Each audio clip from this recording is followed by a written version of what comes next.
Instagramda o'zbek tilida gapirib video olsangiz, maksimal 9-11 million prosmotr olishi mumkin.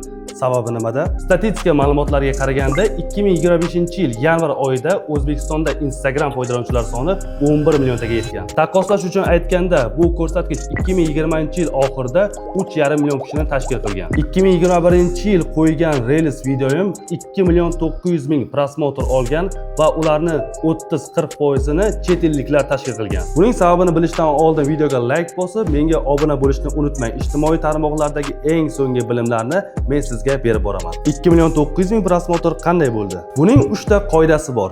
Birinchisi trenddagi musiqalardan foydalanilgan.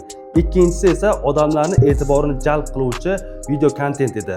Uchinchisi esa hech qanday tillarda bu video gapirilmagan. Shuning evaziga ko'proq auditoriyani jalb qilgan. Maksimum o'zbek auditoriyasidan ko'proq ko'rishlarga ega video ishlamoqchi bo'lsangiz, mana shu 3 ta qoidaga amal qiling.